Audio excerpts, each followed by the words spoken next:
Hey everybody, so I talk to a lot of people that have trusts and honestly for no reason whatsoever. So I came up with 6 really good reasons why you don't need that standard revocable trust. And a lot of this is going to have to do on where you are, what part of the country you're in. So I want to talk about avoiding probate. If avoiding probate is the only reason in your head that you're getting a trust, we have to talk about how stuff transfers, right? How property transfers. The first priority is always ownership. For instance, if you own your house jointly with another person, joint tenants with rights of survivorship on the house or the car or the bank account, which is where most of those accounts are held if you own them jointly. So if you own them jointly and there's an owner still alive, there is no probate. Okay, if there is an owner still alive, there's no probate. So when you're married, that becomes very handy, okay? Now, next, if there is not an owner alive, the next thing they go to is transfer by contract, which is the beneficiary forms or the transfer on death forms, TOD, POD, beneficiaries. Those are all the terms used in this. It's transferring by contract. And believe it or not, that all avoids probate as well. So now you look at things like bank accounts, cash accounts, money accounts, and insurance policies, all that kind of stuff, and including in a lot of states, your real estate, you can put beneficiaries on. Cars, you can put beneficiaries on. If you look through what you can put beneficiaries on, you start questioning, well, what do I really have left of value? Okay, and that's the question. If you can transfer via title and via beneficiary without going through probate, then what really do we need that trust for when it comes to the probate side? And honestly, not much. The reality is the stuff in your closets, the collectibles, the antiques, the meaningful stuff that you have. There's nobody from the state or the feds that are coming in and accounting for every little penny that says you have this value and we have to probate that piece of clothing. That's not how this works. The stuff that doesn't have title paperwork, that doesn't have beneficiary paperwork, if it is held within the house or things like that, if there's no custodian of it, like a bank or a financial institution or the title at the county, then that just transfers by somebody going in there and picking it up and moving it somewhere else. Okay, so we don't look at wills or trusts. They don't come into play unless you're actually in probate, and that's when you need those documents. The trusts guide the heirs, but so do the wills. Okay, so legally, you don't see probate if all the titling is done correctly and beneficiaries are done correctly. And we're actually going to talk about the states that you can do the beneficiary deed, and here they are. If you have real estate in any of these states, the last couple are Wisconsin and Wyoming under my head, West Virginia, all the W's there. If you have real estate in any of these states, you're allowed to put a beneficiary, a TOD, on that real estate. All the other states, you may need a trust to transfer that real estate, okay? So very important that we understand that there are a lot of states that we don't need a trust to avoid probate. And this is one of the big sticklers right here. So again, you look through this alphabetical list here. If your real estate is in one of these states, it's very simple. You file a deed that says you own it now. You can do the joint tenants with a spouse. And then if you're both gone, the beneficiary listed on that deed will inherit it.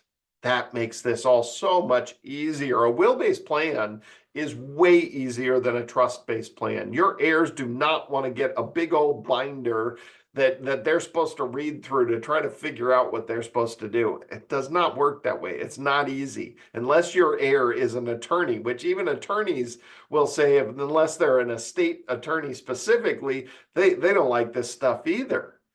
If all of your accounts have beneficiaries, then the custodian of that account has to send the money to the proper heirs. The heirs don't really have to do much, except maybe send in a death certificate. So there's the states with beneficiary deeds. The next one, people that are not good at follow through, right?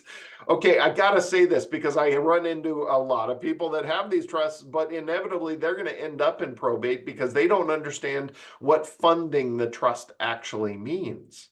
When we look through that earlier slide that said how property transfers, we need to make sure all of our stuff is fixed at the title first. Like ownership of the house has to be moved into the trust, right? If you go get a trust and don't move the house into the trust, then the house is going to need probate to figure out who it goes to. And then your trust will guide the courts. But if you have the house owned by the trust, then it doesn't have to go through probate. Well, the same thing occurs with cars, bank accounts, investment accounts, insurance accounts, all of that stuff. Writing that your house is part of the trust does not work. You can't do that at the trust. Writing in the trust that something is controlled by or owned by the trust does not change the ownership of that bank account, of that house, of that car. You have to go to the accounts, go to the deeds that are there for your houses and change that stuff. Okay? So funding the trust is a priority. Otherwise, your trust is honestly worthless. It's no different than a will, and you're going to end up in probate if you don't do that stuff properly. The next one is, if you're trying to do a standard revocable trust just for tax savings, somebody has led you astray. A standard revocable trust does not change anything about the taxation of what's in that trust because it's run off your own social security number while you're alive. But I will add there is a complication after you're gone. If your heirs don't get the money out of that trust, they may get exposed to the trust tax rates. I just saw this at a large scale recently. It's important to understand that many advisors don't understand taxation, and they may not guide your heirs to get the money out of the trust as fast as possible. But I can tell you the trust tax rates are astronomical compared to an individual person's tax rates, and they should be avoided at all costs. So if you pass away and all your wealth goes into the trust, if they just leave it in there the next year after the year you passed away, they have to get an EIN, a separate Social Security number for that trust. It now became its own entity. And if they just decide to leave the money in there and not do anything about it, they might get subject to this, even though there are ways around that. I've seen advisors not know what they're doing, and I've seen people pay these trust tax rates for no reason, and it gets extremely frustrating. The next one. If you're trying to apply for Medicaid, please, no, that's not what these are for. Standard revocable trust is in your Social Security number. You maintain full legal ownership of everything you put in this trust. And Medicaid has a 5-year look back. It is illegal to hide money from Medicaid. That's just the reality of it. Don't let any salesman talk you into this. That makes no sense, and it will not fix anything for you. There is a whole nother world of Medicaid planning, prepaid funeral costs, Miller Trust. There's a whole world, a very complicated world in dealing with Medicaid legally. That's what should be done. It should not be using a standard revocable trust.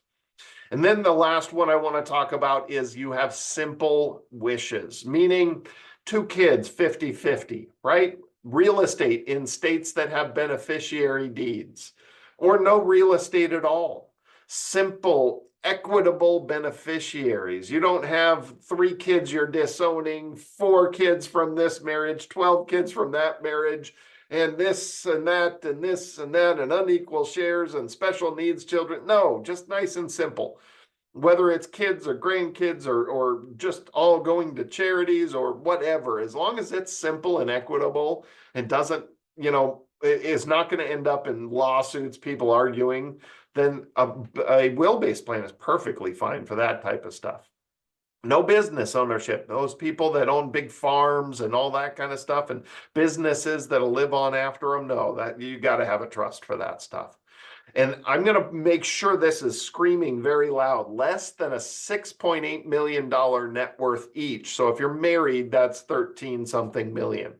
I know the exemption this year, 2024, is $13.6 million. I know that for an individual. But in 2026, that comes back down to real world, and that goes back to the single, which is 6.8 million currently. We are under a temporary doubling of this estate tax exemption. So we should all be looking at this and planning on this with the rules that we know, the rules that are in place, and the temporary doubling goes away in the year 2026. So we should be planning on $6.8 million as the lifetime exemption that we have. So if your net worth is over 6.8 million, then there is other planning you should be doing. And the extra caveat to that is make sure you know what your state estate tax limits are. Okay, my parents are in Washington and they have a $2 million net worth. If you have a $2 million net worth, more than that, we need to then separate it with an AB trust or do some other things out there. So there's lots of simple ways to do that. So that's really important, nice, simple situation. And that's really some of the major things that makes this a simple situation. So I hope that helps. I see so many people get these big expensive trusts for no reason, and I don't know why we do it. We spend all this extra money and we're overcomplicating our situation because some lawyers fear sold us into buying that. And we see a lot of it in Arizona, but I know it goes on everywhere. So if I can help in any way, yourinvestmentcounselor.com, or certainly give us a call. Subscribe to the channel. We put new content on there every single week. So please subscribe. Make sure you like the videos and help us out on that side. If you want to view our full classes that I do live over Zoom, go to fpfeaz.org. All right. So again, lots of wonderful resources. I love educating. I love helping out where I can. Happy to do a 30-minute meet and greet if you need anything. But we have lots of options to help in any case. All right, everybody. We'll see you next week. Thanks again.